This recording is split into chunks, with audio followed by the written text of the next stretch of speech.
gitu. Jadi sumur tersebut konon katanya tempat dibuangnya mayat Belanda pada zaman dahulu. Yang aneh rasakan pada saat itu, aneh seakan-akan tidur entah beberapa menit atau beberapa detik. Tapi seakan-akan aneh itu ada di sebuah tempat yang begitu terang, yang begitu indah, seakan-akan aneh ada di sebuah istana. Tapi di situ banyak burung-burung hantu, banyak burung-burung hantu. Aneh ketakutan karena aneh teriak, "Abah, Abah!"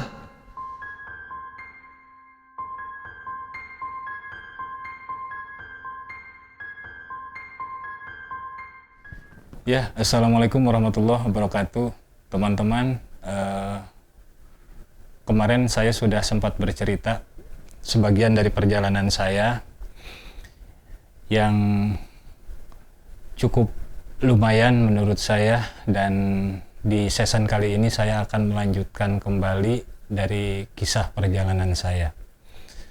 Kita mengulas kembali perjalanan aneh kemarin itu sudah sampai ke tahap di mana aneh merasa bahwa aneh sudah merasa aman dari segala ancaman-ancaman terhadap diri aneh maupun keluarga. Tapi dari diri pribadi aneh merasa bahwa aneh belum siap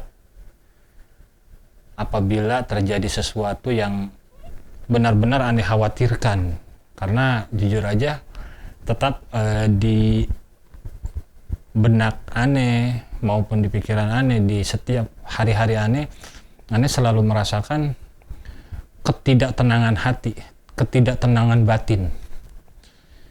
Mungkin teman-teman juga ada yang pernah merasakan ketika dihantam berbagai macam masalah yang begitu berat, nggak tenang tidur, nggak tenang makan, bahkan sebatas istirahat sejenak pun nggak merasakan ketenangan. Nah, jadi pada saat itu aneh masih merasa bahwa aneh belum nyaman, sehingga aneh masih mencari ketenangan dan kenyamanan di dalam hidup aneh pada saat itu. Alhasil dari tafakur atau dari hasil pemikiran aneh tetap berkelana ke beberapa tempat. Kembalilah aneh bertemu dengan orang yang menurut aneh memiliki kelebihan ilmu atau orang-orang supranatural. Disinilah karena aneh sudah merasa bahwa masalah gua kayaknya aman nih gitu. Mereka yang datang pada nagih ini kayaknya udah bisa tercover nih dengan hasil ikhtiar aneh kemarin-kemarin. Nah, inilah titik awal di mana aneh mulai benar-benar masuk ke dunia hitam menurut aneh. Aneh berkenalan, aneh berguru, aneh benar-benar mendalami dan meyakini ajaran dari orang tersebut yang aneh panggil Abah pada saat itu. Di situ aneh mulai seluruh tubuh aneh bisa dibilang dipermak, mungkin dipermak. Dari mulai mata, tangan, seluruh anggota tubuh aneh. Dari mulai aneh dimandiin, dipasang segala sesuatu di dalam tubuh. Itu pun dengan melewati beberapa proses ritual.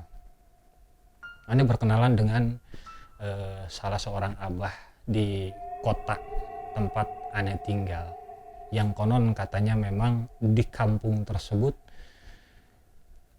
mistisnya masih sangat kental, sehingga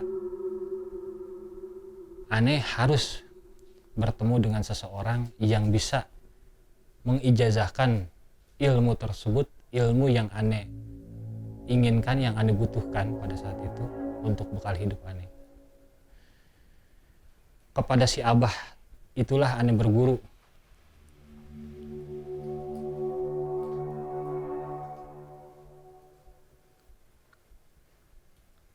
kepada si Abah itulah ane berguru. Dengan welcome-nya, dengan welcome-nya si Abah menerima ane, dan ane tinggal di rumah si Abah itu kurang lebih sekitar 2 bulan lah, 2 bulan kurang pada saat itu. Dimulai dari ane berpuasa. Puasanya sih pada saat itu puasa yang biasa, makan, minum biasa, dan beberapa amalan yang diberikan pun biasa. Tetapi ternyata ada proses ritual yang ane lakukan, yang ternyata prosesnya itu sungguh sangat membuat ane merasa bahwa ini nggak main-main. Jadi teman-teman, pada saat itu ane dibawa ke salah satu sumur tua di tempat tersebut, yang konon katanya menurut si Abah gitu. Jadi sumur tersebut konon katanya tempat dibuangnya mayat Belanda pada zaman dahulu. Dan memang pada saat ane dibawa tengah malam sekitar jam 1 dibawa ke sumur tersebut, di perjalanan pun ane udah merasakan sesuatu yang beda. Dari mulai ada bau-bau yang seperti bau-bau bangke, terus ane merasakan seperti ada kelebatan hitam. Tetapi ketika sampai di sumur tua tersebut, ane malah nggak merasakan sesuatu yang yang aneh. Ane nggak merasakan sesuatu yang bikin ane takut. Tapi memang di sumur tersebut kelihatan suasananya seakan-akan nggak pernah dijamah oleh seseorang. Gitu. Di situ ane mulai buka baju. Ane hanya pakai celana pendek dan tanpa baju, tanpa kaos. Ane mulai dimandiin sama si Abah. Dimandiin sekitar 7 gayung. Di situ sudah tersedia gayung yang cukup udah lusuh lah, gayungnya itu udah kotor. Ane dimandiin di situ. Si Abah sudah sengaja bawa kembang. Ketika ane dimandiin, ane biasa aja. Setelah itu, sekitar 10 atau 20 menit kemudian, disitulah ane mulai duduk menghadap ke arah sumur tua. Dengan dedaunan dan pepohonan-pepohonan besar, ane meyakini bahwa si Abah ada di belakang ane. Ane meyakini Abah gak kemana-mana, Abah ada di belakang ane. Di dalam hati ane seperti itu. Padahal ane tahu si Abah itu mulai meninggalkan ane karena terdengar suara kakinya ya, suara langkahnya itu. Ane diminta sama Abah untuk membaca mantranya tersebut sampai ane merasa ngantuk. Tapi pada saat itu ane merasa ane nggak sanggup untuk baca terus-terusan. Mata ane nggak ngantuk, tetapi badan ane seakan-akan lelah, benar-benar lelah, seakan-akan nggak sanggup untuk baca mantra itu. Ane nggak sanggup sama sekali. Sampai ane akhirnya seakan-akan tidur, tapi nggak tidur.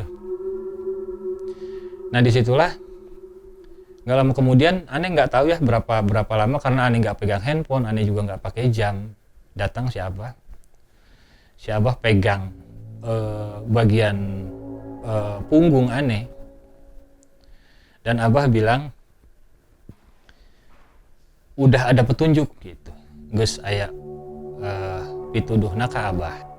Lalu tidak lama kemudian si Abah datang,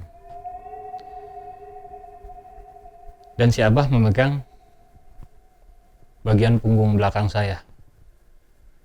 Ketika si Abah memegang punggung saya, sambil si Abah berkata, geus aya pituduh ka Abah. Ayeuna ilu jeung Abah. Nah, dia bilang begitu. Ya udah. Dalam keadaan lemas, saya bangun. Ane bangun nih. Ane bangun dan ane bilang, "Bah, leuseuh teu kuat." Dan si Abah bilang, "Kuat. Moal nanaon?" Gitu. Sama si Abah dituntun ane. Ternyata ane pikir ane langsung ke rumahnya Abah. Ane dibawa ke satu tempat lagi. Tempat itulah makam. Tapi Abah bilang itu bukan makam, itu hanya petilasan. Makam aslinya jauh. Nah, di petilasan itu ane ditidurin. Dan pada saat ane ditidurin, badan ane luar biasa dingin. Ane merasakan dingin yang luar biasa. Ane merasakan dingin yang luar biasa. Si Abah sambil baca mantra-mantranya. Tangan ane dekap begini.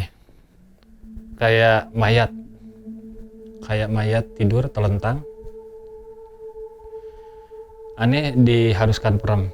Nah, di situ ane taburin sisa kembang yang si Abah bawa tadi. Nah, disitulah ane besetin ya sama pisau yang dia bawa. Bukan pisau sih, keris ya. Keris yang hampir mirip kayak pisau bentuknya. Dia beset bagian dada kiri sama dada kanan di bagian tulang rusuk. Proses itu terjadi dan ane disuruh untuk tidur. Harus bisa tidur. Abah bilang begitu. Abah moal ke mana-mana. Abah paling aya 100 meter di tempat ieu. Jadi abahnya gak akan kemana-mana, dia bilang.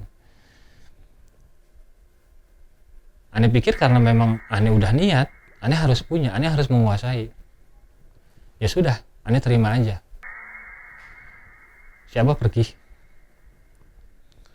Ane berusaha untuk tidur. Cukup lama ane berusaha untuk tidur, tapi ternyata memang benar-benar gak bisa tidur. Entah berapa lama, yang ane rasakan pada saat itu, ane seakan-akan tidur entah beberapa menit atau beberapa detik. Tapi seakan-akan ane itu ada di sebuah tempat yang begitu terang, yang begitu indah, seakan-akan ane ada di sebuah istana. Tapi di situ banyak burung-burung hantu. Dan ane seakan-akan terbangun. Ya, ane terbangun, ane sadar. Pada saat ane sadar, ane udah ada di depan pohon gede. Disitulah, jujur pada saat itu ane bangun, ane ketakutan karena ane teriak, "Abah, Abah." Abah nggak nyaut nih, Abah nggak nyaut ke ane. Ane ketakutan dan ane kencing di situ. Ane kencing di situ karena rasa takut tadi. Karena ane udah bukan di tempat atau di posisi yang ane tidur.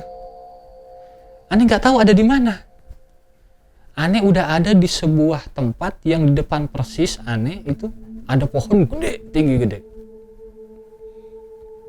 Ane teriak, ane istighfar dan lain sebagainya. Nggak lama kemudian Abah datang. Geus nepi. Hayo ilu jeung Abah.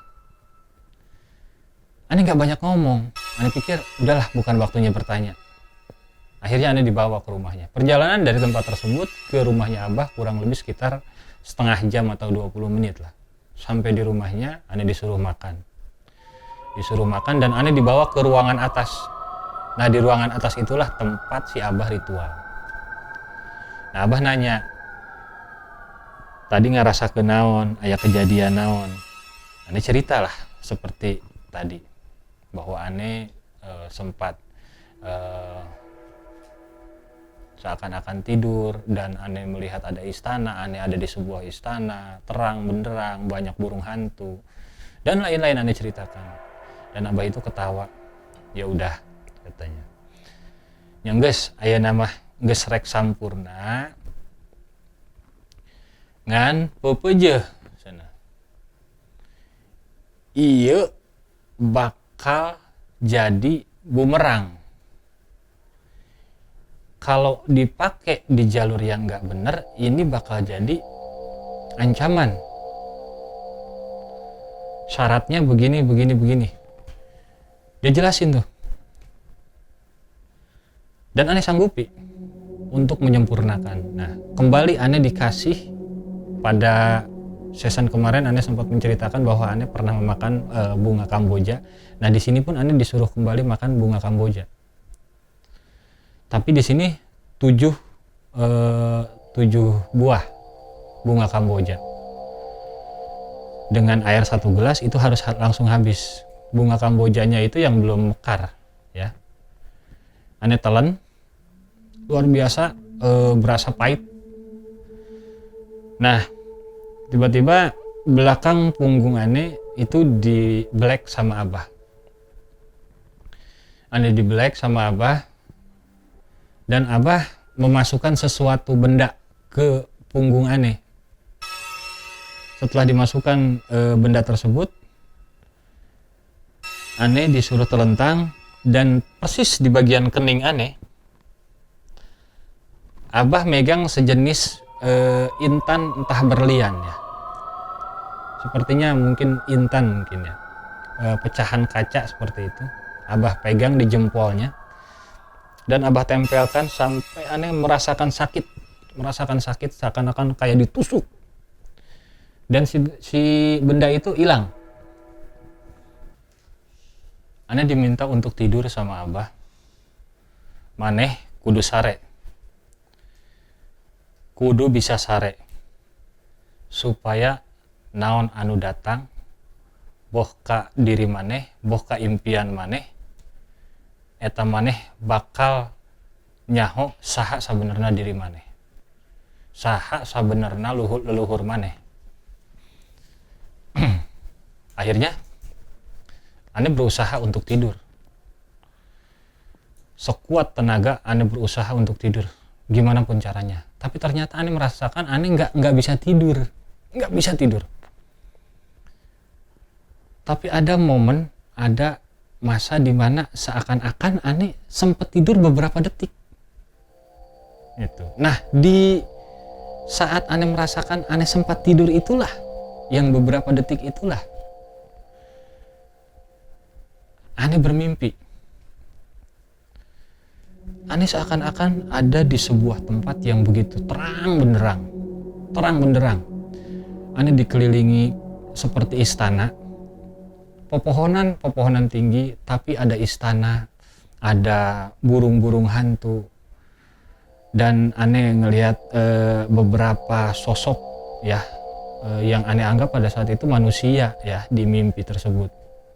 Tapi aneh nggak bisa ngomong, aneh nggak bisa bercerita, aneh nggak bisa minta tolong sama orang-orang tersebut yang ada di dalam mimpi.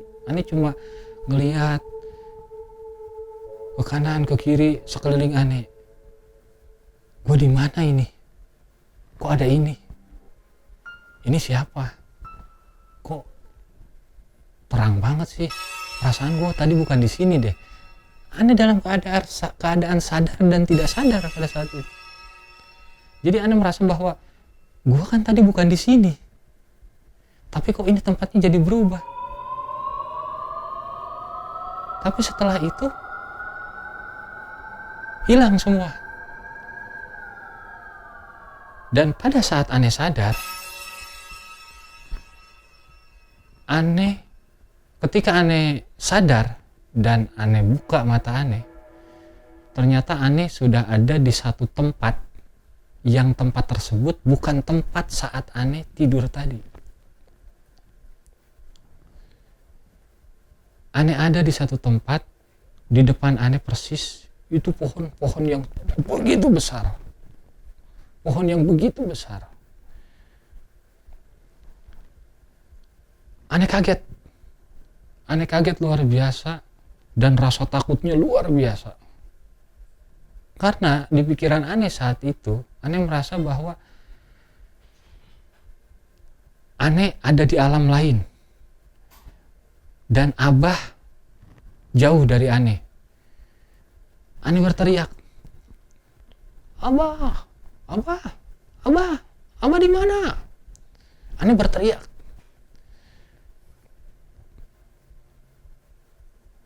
Sewaktu Ane berteriak-teriak begitu, gak lama kemudian si Abah datang dari arah belakang Ane. Sebelumnya terdengar suara orang jalan dan Abah sudah ada di belakang Ane. Dipeganglah pundak Ane. Pada saat dipegang pundak Ane, Abah bilang, enggeus beres, ayeuna mah ilujeng Abah. Jadi Abah bilang, udah selesai, ikut sama Abah. Geus, moal nanaha, moal nanaon, ilujeng Abah ayeuna. Nya Bah, tapi awak laleuseuh Bah. Badan lemes teman-teman. Badan saya merasakan lemes. Abah bilang nggak kenapa-napa, dibawalah. Nah, di jalan, sewaktu Ane digandeng sama Abah, Ane berpikir Ane akan sampai ke rumahnya. Ane dibawa ke rumahnya. Dan Ane dibawa Abah, digandeng sama Abah, kurang lebih dari tempat tersebut sampai ke rumahnya Abah sekitar 20-30 menit lah. Sampai di rumahnya Abah bilang, geus loba nu datang ke Abah. Ieu moal sembarangan, maneh bisa make. Ngan lamun maneh keukeuh hayang make ieu ilmu, hayang nancepkeun di awak maneh, pepeujeuh ulah dipake kanu teu bener.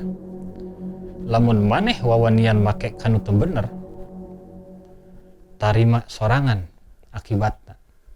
Ieu bakal jadi ancaman ka diri maneh. Dan Ane bilang, mohon Bah, abdi siap Bah. Mangga lamun siap mah. Dan Ane disuruh tidur. Ane tertidur telentang.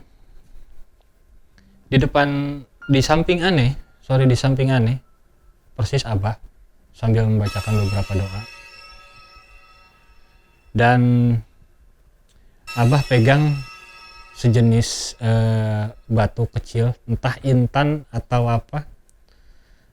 Abah tempelkan di kening Ane persis di kening Ane. Sakit, perih, tapi Abah tekan.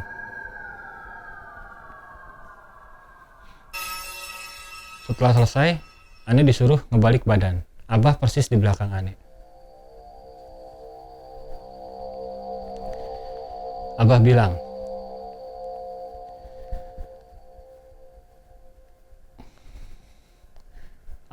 sama Ane, bakal dieusi ieu awak.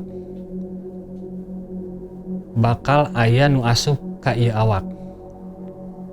Pepeujeuh ulah ceurik, pepeujeuh ulah hahaokan. Ku Abah ge moal dinanaonkeun. Rasakeun wae. Mohon Bah. Siap Bah. Ulah ingat kana nanaon, ulah ingat kanu di imah, ulah ingat ka masalah, ulah ingat kana nanaon. Yakinkeun ieu ilmu asup. Mohon Bah. Ane nggak banyak perlawanan sama Abah. Karena Ane cuma ingin benar-benar proses pembelian ilmu tersebut sempurna ke dalam diri Ane. Ternyata Abah ambil sejenis pisau yang hampir mirip-mirip keris dan Abah belek bagian punggung Ane. Pertama Abah ambil dari arah kiri, punggung kiri. Wah, luar biasa sakitnya. Perih. Ane dibelek, dibeset bagian kulit belakang ane punggung. Wah, ane nggak boleh teriak. Ane nggak boleh teriak. Tapi ane tahan terus, ane tahan. Si Abah sambil membacakan beberapa mantra dan doa. Dan di samping ane persis itu ada kapas dengan air, sama ada sejenis kain kapan yang udah ada tulisan Arab. Si Abah ambil. Karena ane nggak tahu, ane nggak bisa ngelihat ke posisi belakang, ane hanya bisa merasakan. Yang ane rasakan pada saat itu, si kain tersebut dimasukkan ke bagian punggung ane. Dan pada saat si Abah memasukkan ke bagian punggung ane yang dibeset tadi sama Abah, wah, ane luar biasa merasakan sakitnya di situ. Ane merasakan sakit yang luar biasa, perih. Dan tangan Abah ane lihat ke bagian kanan ane. Tangan Abah penuh sama darah. Tangannya penuh dengan darah. Gus, ulah nempokeun wae. Rasakeun wae, rasakeun. Abah bilang begitu. Tapi tetap tangan Abah tetap kelihatan karena ane melirik ke sebelah kanan. Ane takut. Setelah beberapa saat proses, kurang lebih mungkin sekitar 5 menitan, ane sampai dipukul-pukul. Wak, wak, wak, wak, dipukul bagian punggung ane sama Abah. Sampai diusap perlahan-lahan sama Abah. Diusap perlahan-lahan seperti orang dipijat. Sampai akhirnya selesai, Abah bilang, terakhir, Gus, moal nanaon.